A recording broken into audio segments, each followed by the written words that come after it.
Hi, and welcome to Wednesday. We're back again.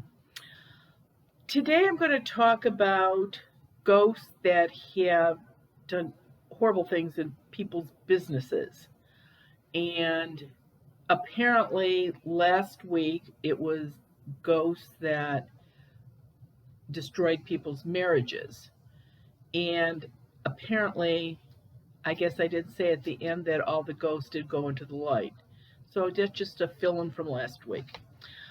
Okay, this week again is definitely businesses. So, a man that owned an insurance company asked me to come to his office.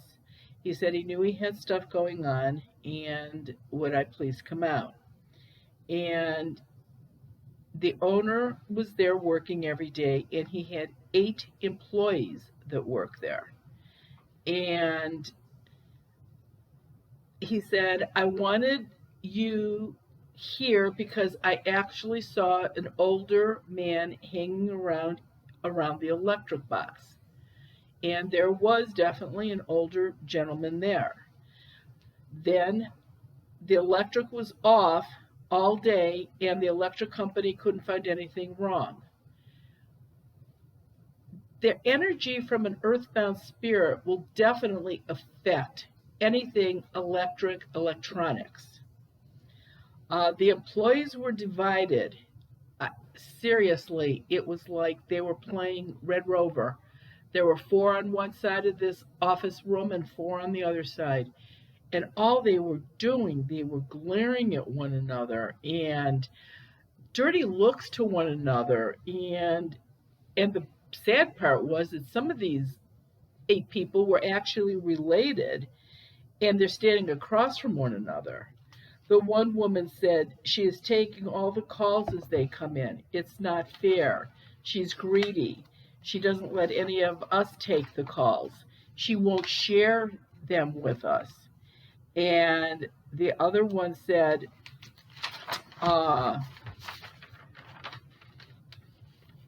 so and so locked my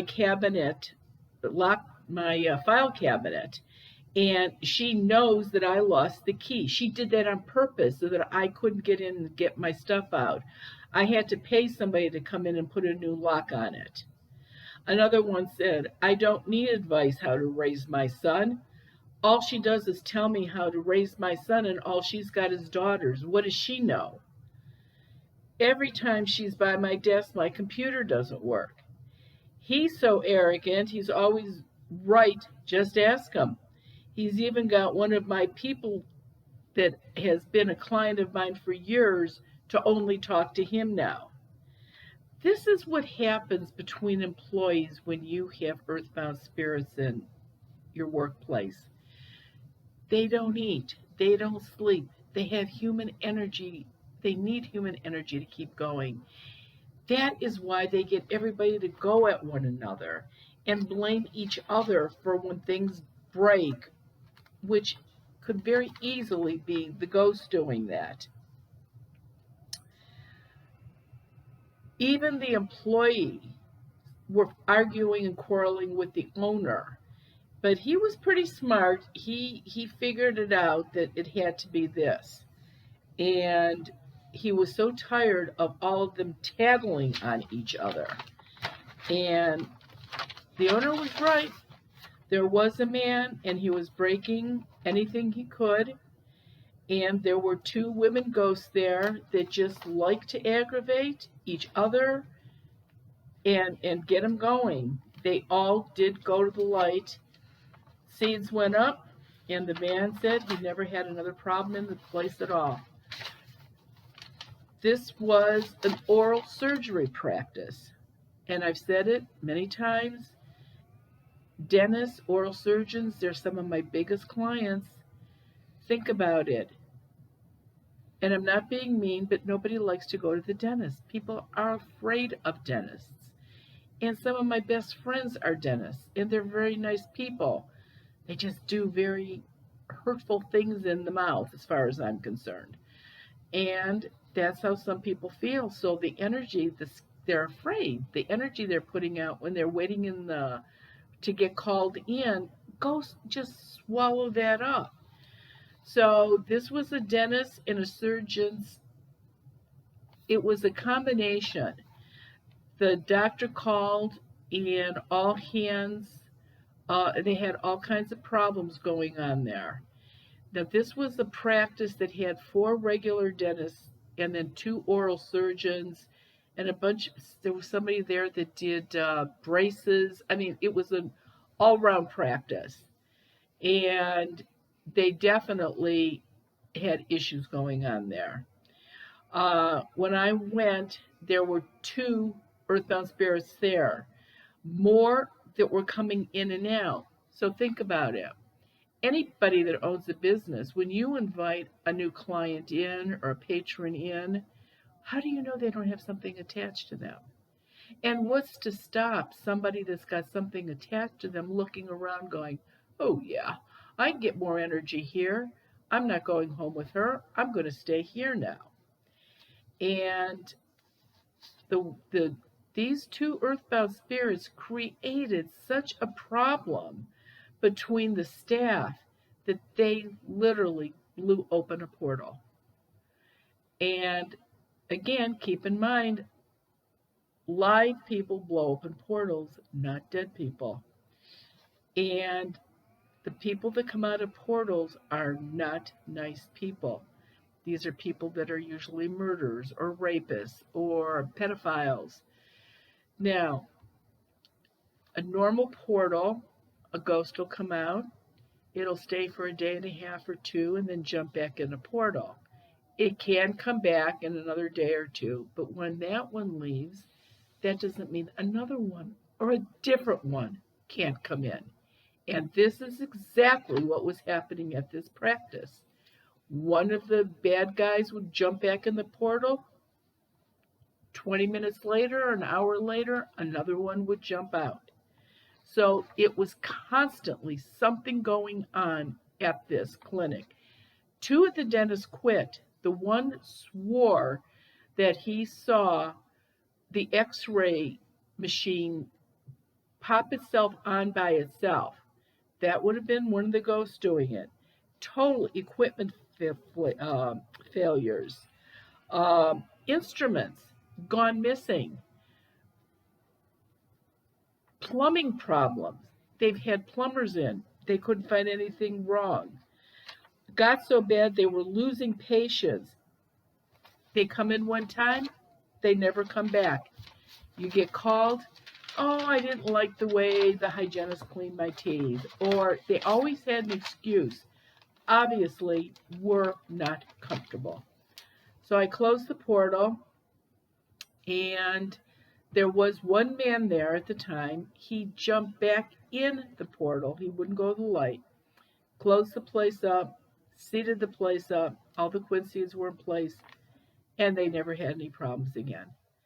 So, again, anybody that works in a dental practice, you really should have a seat on you at all times because they can affect you really, really badly. The next one was owner of a vehicle repair shop.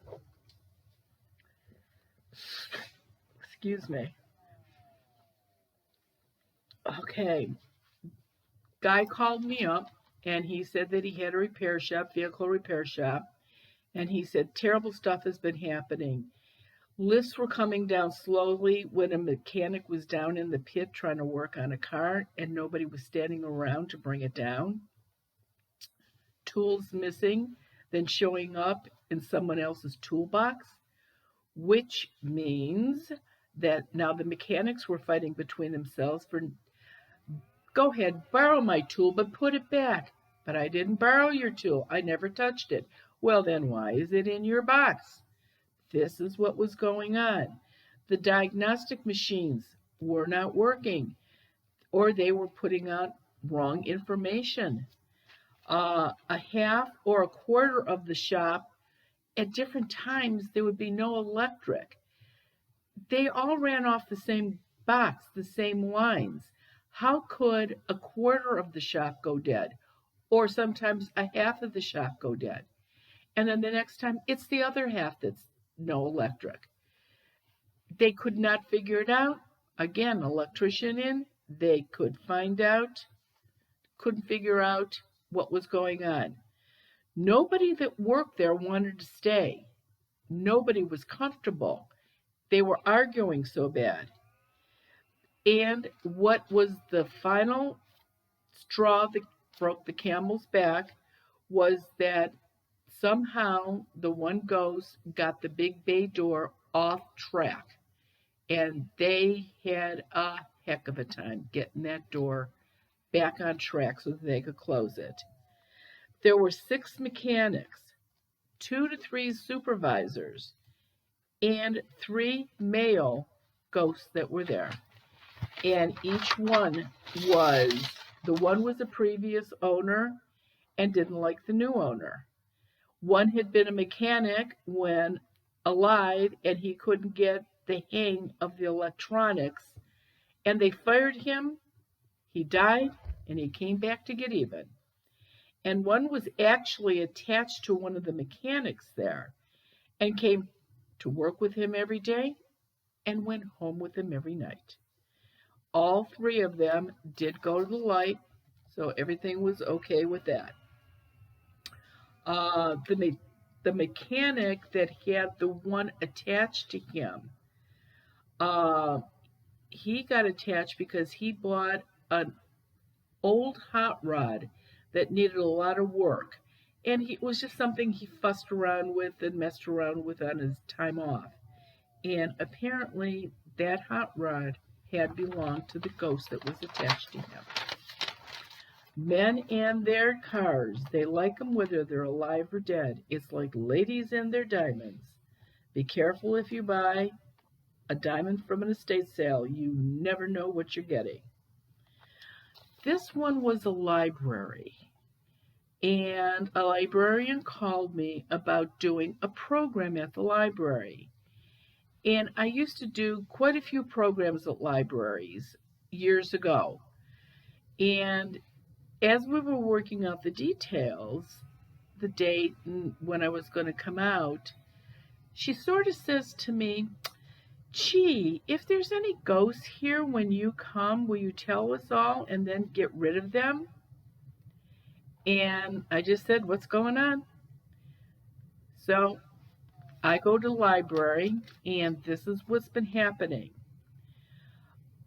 When the patrons were using the machines to look up old newspaper or, do research, the machines would go down. Every morning, the librarian that was in charge of that section would make sure there was paper and make sure all the machines were working. Never failed. Some would work for 20 minutes and then stop. Some constantly would never work unless the librarian was there. The ghost was very particular. Constant paper jams. The one librarian said she was actually watching a paper get stuck and no one was touching it. Women are not comfortable in the restrooms, not in the employees' room or the public restroom. It always felt like somebody was watching them. Someone is always opening up the lunch containers in the refrigerator and dumping the stuff into the refrigerator. They couldn't figure out who would do that, who worked there that would open up somebody else's lunch and dump it all over. But the last 3 days when I came in, she said there were at least 2 or 3 shelves, all the books on the floor. In other words, some ghosts just took their arm and took all the books off the shelf. The one librarian started laughing. She says, "It was just like the Ghostbusters movie in that library." She said, "You don't see like little green ghosts running around in here, do you?" I said, "No, that was the movie." It was an interesting evening. There were 3 regular library ghosts, all women. They were having a grand time messing with everyone, and the one ghost who saw the movie Ghostbuster when she was alive had said it was great fun clearing all the shelves. They all went to the light. I did put the seeds up in the library, which was hard. It's very hard to put seeds up in a public building like that. If you've got a good cleaning staff, somebody's going to take them down. They're going to think it's a bug. And so a lot of times they don't stay. Some of the places that I've done, stores, drugstores, all kinds of different places, some of the people knew what the seeds were and wanted one, so they take it down for their own personal use. So in a business place, it's really hard to keep a seed up. This one was a grooming shop, and near and dear to my heart, because that's what I did for years. I groomed, and I can just imagine the trouble. The owner of the grooming shop called and asked if animals could see spirits. Yes, animals can see spirits. Animals can see ones that crossed over, ones that haven't crossed over. Cats actually are better at seeing both. Dogs that are protective dogs can usually spot an earthbound spirit pretty easy. Golden retriever, not so much. Cocker spaniel, Little yippy dogs, though, sometimes they can actually spot them too. And what was going on? Clippers were knocked off tables, and clippers are very expensive. Blades missing. Believe me, when you've got blades, you are very aware of where they are. And scissors found inside stacks of towels that were folded. Who would put scissors in there? The groomers really thought that the other groomers were taking the blades or hiding scissors on them. When bathing the animals, the temperature of the water would either get really cold or really hot. Nobody touched it. The plumber would come out, look, could find no reason why that would even happen. In the exercise area, it was small enough where they could let a dog go out by themselves. They could watch it through a window. Well, one of the ghosts kept opening up an outside gate, and one of the dogs got out and almost got killed. So they had to now have a heavy-duty lock on the gate to make sure the dog none of the dogs would get out. One dog was waiting for its owner to come pick it up in a crate. It got so scared by the ghost shaking the crate door and stomping its feet at the dog went to the bathroom and had to have a bath all over again 10 minutes before the owner was supposed to pick it up. And dogs and cats who are used to crates started clawing to get out and biting the bars. They can scare an animal really, really easily. And all the workers were snarky with one another, or they were fine when they got to work, but as soon as they got there, they'd get a really bad headache, or sick to their stomachs, diarrhea, they couldn't get out of the bathroom, they'd have to leave. All of this can happen. All of this did happen. And nobody liked to be in that place when they were there alone, including the owner. They just knew they were being watched. The one man that was there, this was his building when he was alive, and he actually hated animals, and he couldn't believe that they were in his space. Keep this in mind. If a person didn't like animals when they're alive, they are not going to like them when they're dead either. The two women were there. The first one also had a grooming shop when she was alive, and the two fought constantly. When she died unexpectedly in a car accident, she never crossed over, and she was just trying to ruin this guy's business. If she couldn't have a grooming shop anymore, this one wasn't going to have one either. And the last one loved animals so much. All she wanted to do was to be around them. But she had such a high, squeaky, whiny voice that it was annoying to the animals. And if she started talking to them, they'd like sort of back off. So she loved them, but they didn't love her. All of them did cross over, and the stories on businesses could go on and on and on. But this has gone on long enough today. So we will see you next Wednesday. Be safe. Have a good week.